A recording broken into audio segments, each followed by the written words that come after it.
Yo. Oh, Junior. Going on, my G? Ukraine, Vana? I'm sharp, let's relax. He's a boy. He's a boy. Yes, You haven't met Eltovies? Yes. I haven't met who? Eltovies. Eltovies is my new co-host, yeah. Oh, hi, how are you? Hey, I'm good, thank you. And yourself? I'm great, thank you. When I was telling someone who is to say Shinchile, like he keeps time now. He's not like all these other rappers. You know what I mean? Like it's always been that way. What do you mean? Danga.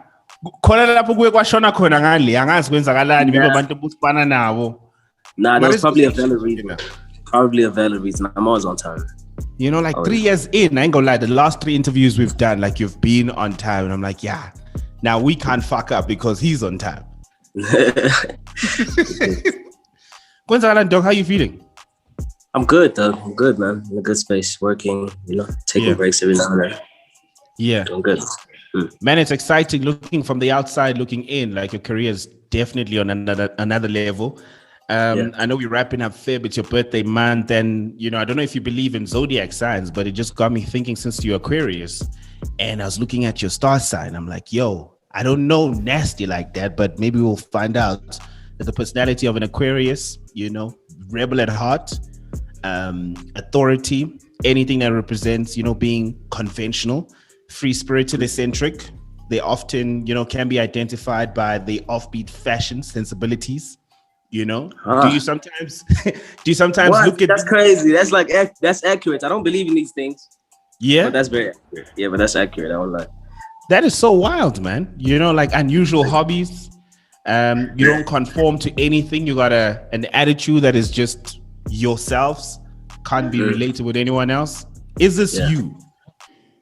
I guess you would say so, man. But everyone would like to hear that about themselves, I guess. But it is true. It is true. Yeah. That's wild. Crazy. I feel like I'm inclined to agree. I don't even know you, but I feel we meet one another through people's art, and I think people have met you through your music. And the last offering you gave, Zulu Man with Some Power, it started out with such a powerful statement, giving context for the new listener rather on who and what NastyC is, but also then familiarizing yourself or introducing the old listener to where you are in your life, and the space that you're in and the outlook that you have on your life. Can you take me through the space that you're in right now, be it especially musically, career-wise, where you are, where's your head at? What's going on with NastyC in 2021? Right now, I'm at a better stage or better place than I was like a year ago.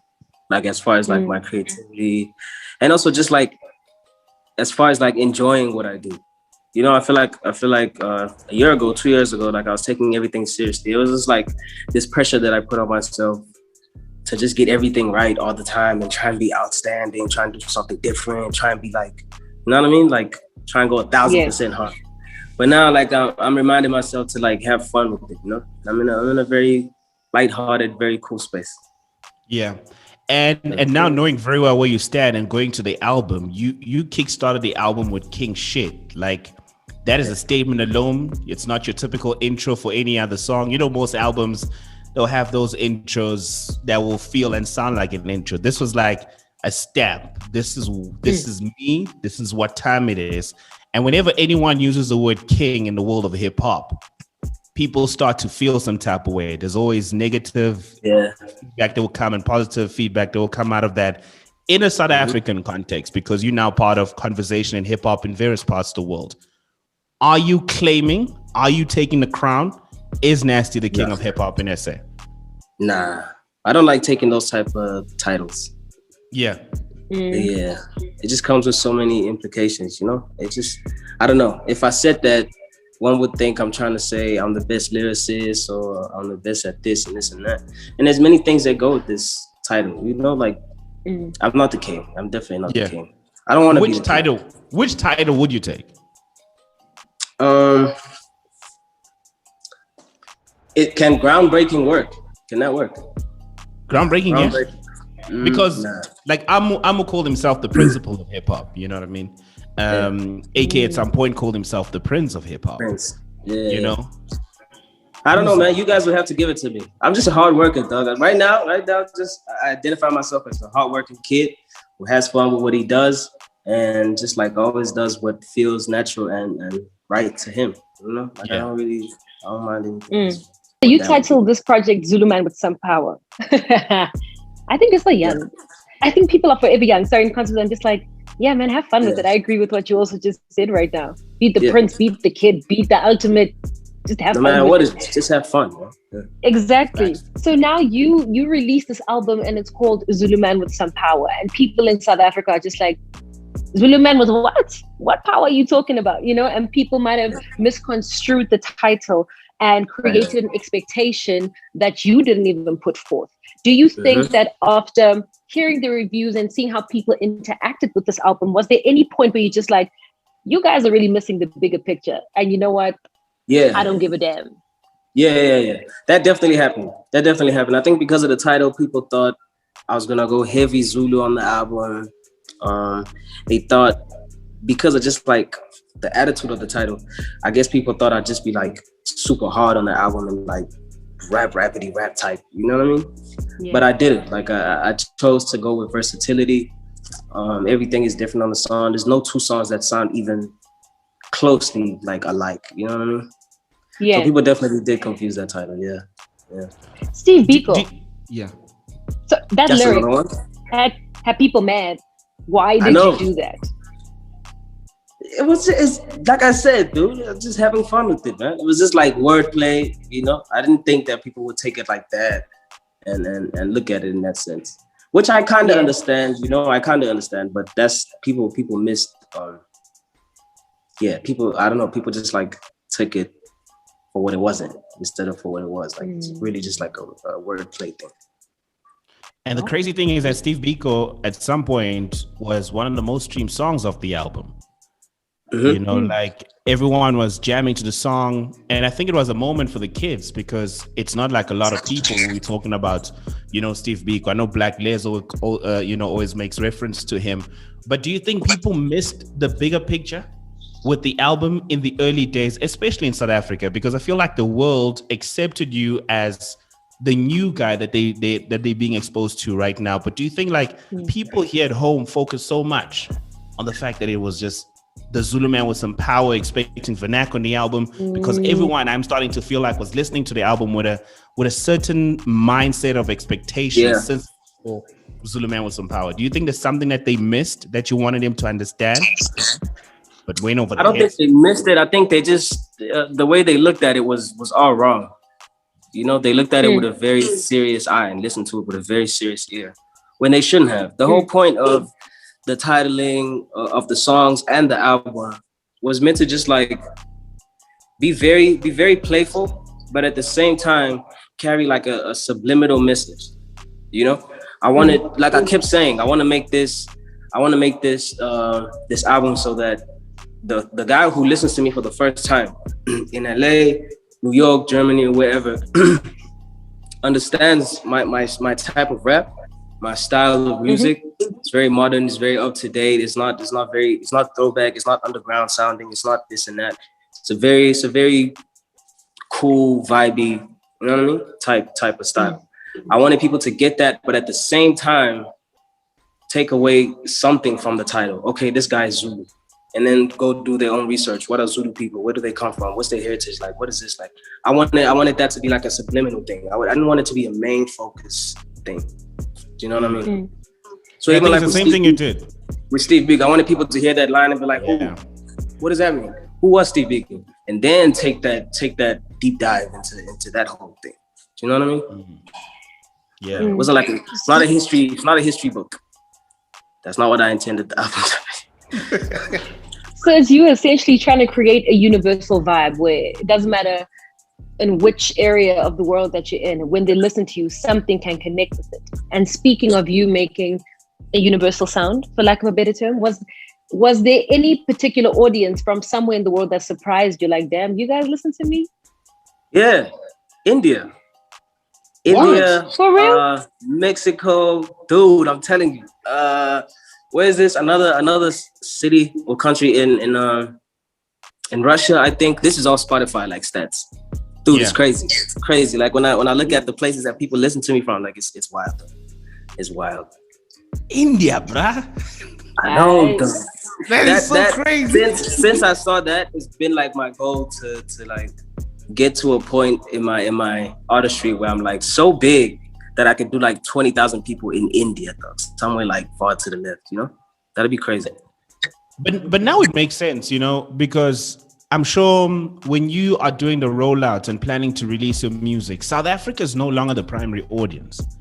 And maybe you can correct us from that. Like when you look at the numbers moving forward, like what's your approach now to music? Because the Zulu Man with Some Power, it kind of like gave you insights as to what India's looking for, what Russia's looking for, America, and this mindset that we just got to think America and Europe only. Like there's other countries over there that are fucking music. Like with the music you're making now, what's the mindset? What's the approach? I'm just thinking global, Doug. Yeah. I'm thinking global. Any and every person that likes hip hop and that likes my style of hip hop is welcome. And that's the person I'm speaking to in my music. I'm not zoned into like one area. I'm not targeting America or targeting UK or whatever. No, I'm just making music. That's why even like with my traveling, dude, like when it's time for me to push the album, I go to the most bizarre places that hip hop artists don't really go to. That's where I go, Doug. And say, oh, do you guys like this? Yes? Okay, cool. I'm coming back here for a show. Da, da, da, da, da. That's my whole approach, Doug. It's just to touch every single ear I can possibly. And with what Sabby just said, and the way you responded, we were talking to Black Coffee and just how South Africans don't feel like he's ours anymore, because it's like, when you started off, you were making a particular sound, but now that you're bigger, this is not the same house anymore. So now you start out and you rap a particular way. You've grown so much, your sound has changed, and you're like, nah, NastyC doesn't rap for the South African audience anymore. And in the same vein, they're now saying, nah, he's gone. You know, so when you hear something like you're gone being maybe not accessible in terms of how you sound or how you speak or how you dress, would you consider that you're gone? Yeah, I guess I would. Yeah. Okay. I definitely do identify with that. You know, there's good and there's bad that comes with that. Like, but it's like people look at you like, with artists, like people want you to remain the same. They want you to stay the same because. At that time, whenever, like, people will always say, oh, we want the Price City NastyC, we want the mixtape NastyC. Yeah. That's because at that time, they related to me the most. That's because at that time, we saw eye to eye. I was at the same position as them. But now it's not like that. I've grown, right? So people should be happy for the artists and actually support the artists and be excited for what the artists can do, like new stuff. I think that's what Black Coffee meant also, you know? Because we had this talk with them, we had to talk about this thing with him the other day when we were shooting the podcast, and we were just like, yo, it's crazy how South Africans really look at you like that. Nigerians don't really trip like that. Like when we look at other artists who slightly modified their sound to just like fit a global audience, like the fans from that person's origin don't really trip like that or stuff like that. They get excited. But here it's like, you changed, like type thing, you know? Yeah. It's not though. People be out here, man, on coffee saying, hey, Lali Piano, Joe, play Jerusalem, Nasty rapping. Yeah, you see, another thing I always say is people want you to represent SA, right? And they don't like to look at that for what it actually is. Like when you say represent, that means go out there and bring more people back to where you come from. Bring the attention back home. That's what representing is, right? So if, in order for me to do that in the best way possible, I have to slightly change some things to make it digestible for that guy so that he bites first, because you got to make him bite first. Like, if you're like this person, I want to be 1,000% original and this and that and da-da-da, and don't change nothing, and then your stuff is not attractive, it's not going to do nothing. It's just going to be known, okay, that's the guy from that place. Okay, cool, yeah, whatever. But if your stuff is actually attractive and making it bite, the first bite is the most important thing, right? So you have to do what you have to do to make them bite. And then they'll go, oh, I wonder what else comes from that place. And then they'll take like a deeper dive, you know? Yeah. But it's kind of something, I just generally feel like South Africans, yes, now the youth is traveling, but you look at, I think the traveling culture in South Africa is not as big like in West Africa. You go to several parts of the world, you're bound to find a Nigerian, you're bound to find someone from Cameroon or from Ghana. And when you take your own money as an artist and say, as in, I'm just going to try and figure things out, you create the networks through your own approach. And Amantu Abazguti, what kind of language did you use? What kind of finessing were you doing in those spaces to get the bite that you were talking about? Now, when you are on in those spaces, people expect you to do the things that they have always expected out of you. So so shinchile, but they were not there during the time, the process. That's true. 1,000% true, man. 1,000%. Man. This game also, I feel like there's no formula. So it's hard to understand as someone that consumes. Right? I can only imagine as someone that's on the inside, you know? And now we're speaking progress, and everyone wants to be there for the progress. No one's there for the process because it's so hard. Yes. And you speak of the originality and what do I have? I'm going to call it a gimmick. Just for this, like, what's your gimmick that will make other people attracted to your sound or whatever you're trying to sell?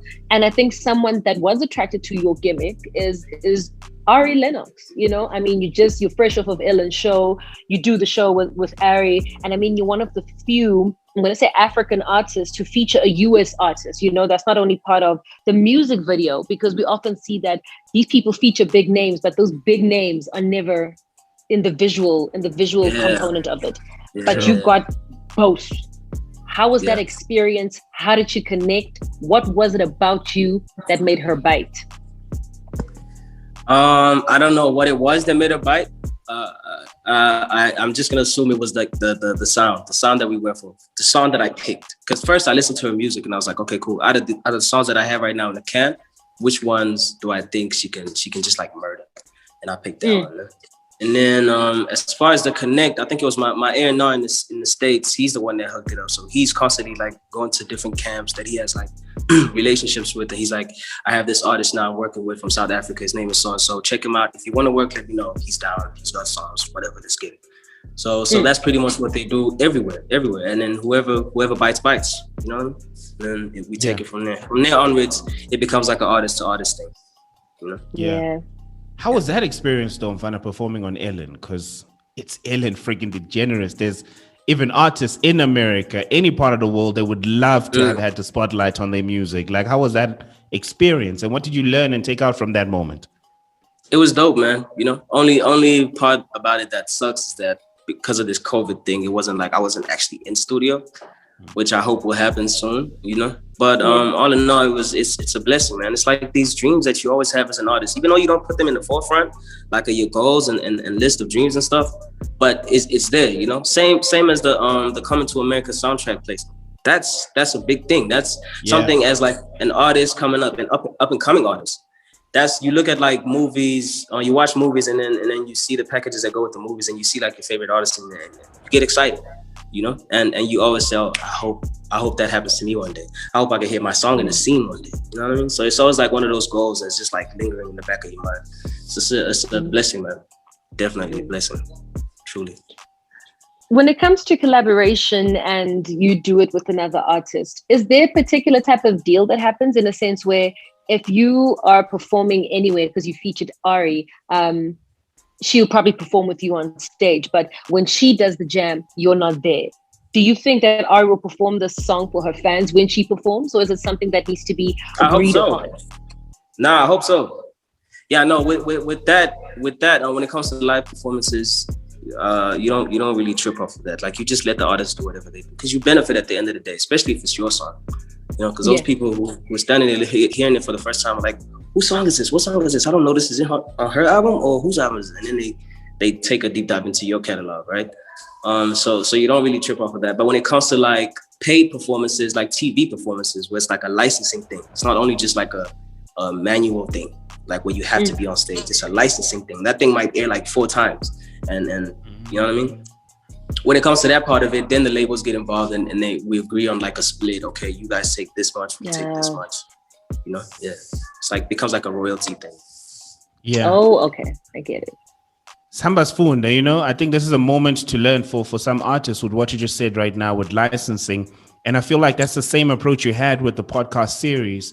And I have to give you and the team a shout out, because I think this also showed how far we can extend promo work when it comes to any album, because we come from an era where you drop an album, you do a tour, you do a few interviews, run with music videos. But here's a new dimension that you guys were able to use considering this pandemic that we're in? You know, are you planning on doing more of this? What are some of the lessons that you learned from this? Because as much as you are teaching the people through the network of people that you have around you, what are some of the learnings that you have taken from this podcast series? Because I saw the one you did with Slicker, and I'm like, there's so many gems here, and I can only imagine what the other episodes are going to feature. I know it's a layered question, but you can just take us through it. I learned a lot, man. I learned a lot, especially from Coffee. My conversation with Coffee was by far like the most enlightening one. You know, he said some things in there that sounded like just like small random tips or like words of advice or whatever, but they play a huge role. He said something about being there for every step of the process of every single one of your deals. So should it be like a friendship, you know, like, because there's different layers to like the endorsement deals and what you may have. It's like some levels. So it's like, okay, the first level will be like a friendship thing, right? There might not be any money involved. You might be like a fresh new artist or whatever. And it's like, it's a posting thing. You post us twice a month, we give you this much gear, or we let you drive this car, this and that, da da da da. So Coffee was just like, I remember for me at the beginning of stuff like that, especially with like Puma, I wasn't really involved in like the process of it. I was just like, okay, Puma F's with me, I F with them, let's get it. I wasn't even like CC'd in the emails. I didn't want to be. You know what I mean? Yeah. I felt like my manager can take care of it. I'm gonna focus on the creative side of things. But he said, always involve yourself. Always. You have to put aside like these fears that your number's gonna leak, your email's gonna leak, too many people are CC'd in that email. I don't know. It's just a whole lot of things that you just don't want in your head as an artist. But you have to just like put your pride aside, man, and just like go straight at it and be there every single step of the process, for every meeting, for every Zoom call, for every text, like a chain of messages. Be there, you know. And that thing, well, that whole conversation, that's just like a little piece of the conversation that we had. But like things like that, that's what I really took away from our chats with that guy, bro. Wow. Speaking of involving yourself, you're not just a musician. You know, you also own and run Torax, which is a record label, and under that umbrella, you've got Tillerman, you've got Rolene, and you know they're earning their stripes in their own. It's just Rolene. It's just Rolene. Sorry. Just Rolene. Oh. Yeah, it's just Rolene. Okay. So speaking of Rolene, also, I mean, she just dropped her album 1111, and this woman has such an amazing voice, and she put together such a beautiful project, but it didn't feel like it landed in South Africa. So I don't know if it's a matter of where we don't consume R&B the same way. We've got our own idea of what R&B is, but you as someone that she signed to, how did that make you feel? Why do you think the project didn't land? Because it's an amazing album. Man. It was frustrating for the whole team. We were all just like, man, we still are, you know, and we're still making plans to try and get it to at least fly, you know. But the things like this happen. You see artists with like their first hit single was like 4 years old before people caught up. That happens, you know. And it was just unfortunate because of the pandemic. We couldn't travel. We couldn't really get her on the ground because that's the one thing that she needs. People know the name and they know the voice, but they haven't really seen her like that. They don't really know who she is. You know what I mean? And that's what people really buy into. They buy into the story. Where do you come from? What were your struggles like? You know, what did it take for you to get to where you are right now? What kind of a person are you? What are your morals? What do you stand for? Type thing. People really bite into that thing. It looks like people just bite the music and stuff like that, but people really want to know who you are. You know, and we didn't really get a chance to do that in this pandemic because we couldn't travel. And we understood that the album wouldn't really rock SA like that. We had a couple songs that we were hoping would catch an SA, but we understood that SA wasn't going to be like the primary market. So our plans was to travel. We had set travel plans to go to like Tanzania, Kenya, all these other places in Africa, and then the UK also, because she worked with a lot of writers and producers from the UK and the US, and like it was going to be an exchange thing. We flew them down here to work with her on her album, and we were supposed to go there to do a little bit of groundwork that side, and it just couldn't happen. You know, it was just unfortunate. It was out of our control. Yeah, but man, it did frustrate us. It made us mad, bro. Can you imagine, bro? We had her for a listening session, and I remember myself and Mohau having a conversation around how the kids are coming through with some amazing R&B music. Rolene's name also popped in the conversation. 1111 sonically, the writing, the production. it's a moment in R&B in South Africa, and it's just sad, as I also just asked you that question, how it didn't land. But do you sometimes, because you know the conversation of an artist starting a recording label, we saw what happened with Cash Time, with KO. On your end, when you look at the level of fame you're at right now, you are super famous, you're a superstar. Do you think that sometimes your fame overshadows the artists that you represent? I had that concern in the beginning of like this relationship, especially when there was like no paperwork, right? Because we were just winging it. We were just like a team. We were a camp, right? But that also kind of meant that Rolene was kind of mixed up in this whole hip hop image, even though she wasn't a hip hop artist. People started to look at her as like someone that could feature on trap records. We get like a lot of feature requests to get on trap songs. And then we were like, we have to like nip this in the bud right now, like while it's like still early. So we did that. We removed her. Like, you don't see her everywhere I go. You don't hear her on every single one of my songs. If it is, it's going to be like a crossover song. It's not going to be a hip hop song.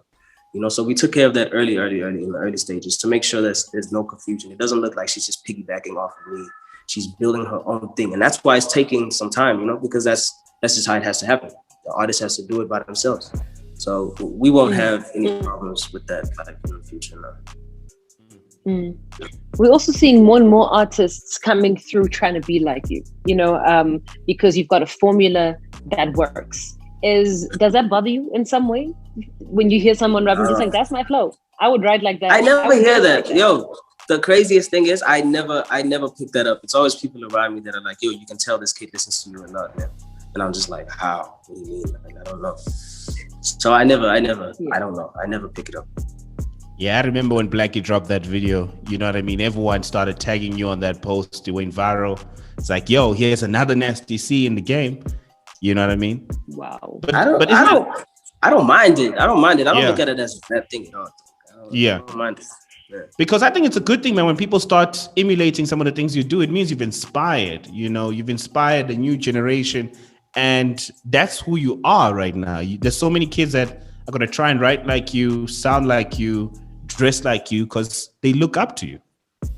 Yeah, but it's a rope effect. I get the rope and I pass it backwards, just like how the guys that I looked up to and tried to write like and tried to sound like and tried to try and get like a style that was similar to, those guys passed the rope backwards to me. So that's just how it happens. It's just a chain effect that is necessary, I feel like. You know, we're supposed to borrow a little bit of inspiration from everyone.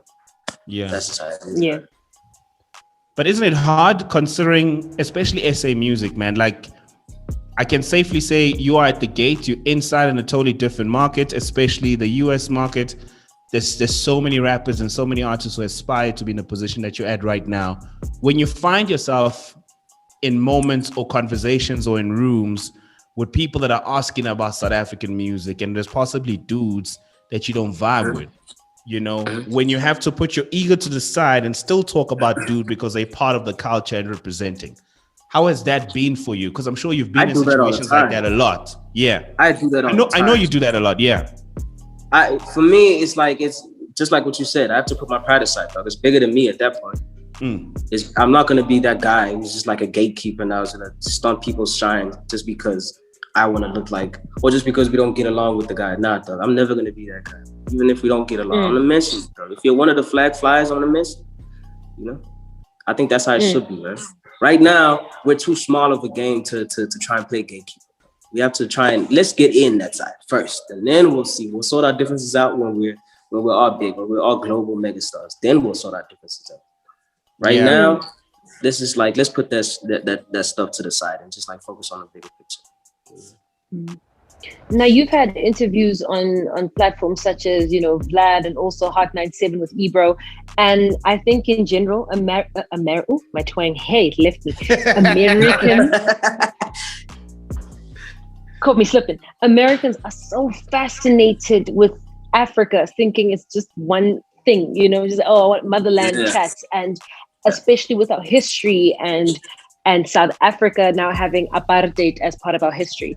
You know, the same way you were able to get people, I'm not even going to say kids, the same way even adults were just like, Steve Biko, what's that line? And, you know, went back and tried to read up on the history. Would you say that you are somewhat political or political figure, for lack of a better term, because where adults can't get through to kids, they look at people like you who might be their age, like, yo, when I hear it through rap, I can understand it better. And that's a piece of history.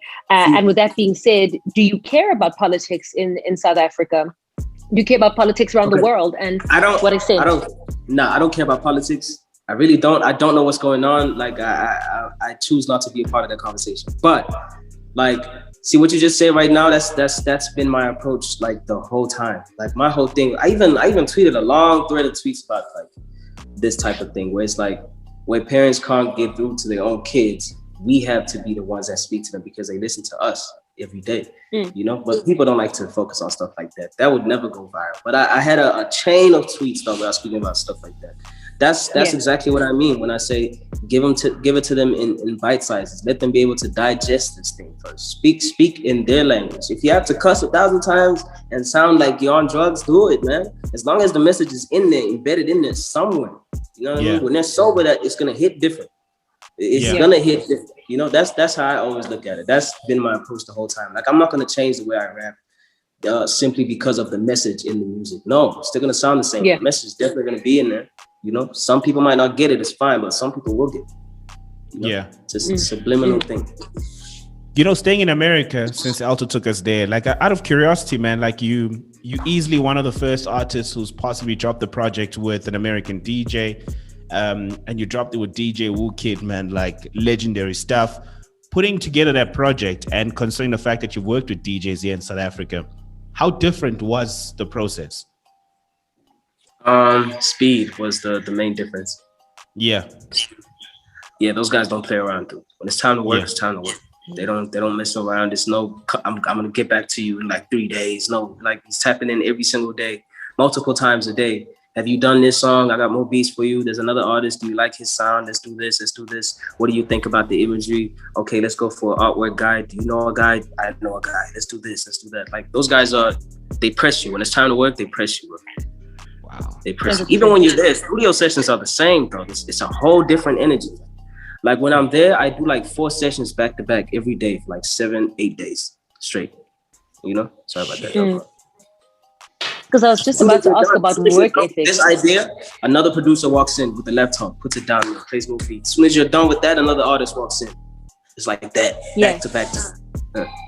For me, that's work ethic. It shows work ethic. It also, and I 100% agree with you. I also think that the way South Africans work and the way Americans work, it's on opposite ends of the world. Would you say that some South African artists aren't as big as they can be because of the work ethic? We've got people that release albums every 3 years and remixes to songs. What needs to change in South African music? If you can say 3 things that needs to change in South African music for them to be on, what would it be?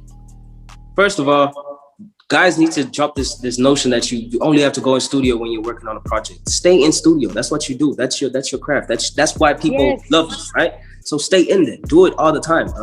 1. 2, we have to put our egos aside and start collaborating. People are starting to sound the same. And even when they try and sound different, because it's just them and their same team around them, they get it wrong. And it just sounds corny, you know? But if you collaborate with other guys that are good in those walks, then, you know what I mean? You'll do it a little bit better, at least, you know? So collaboration is 2. What would be the 3rd? 3rd, I guess it would be like the marketing.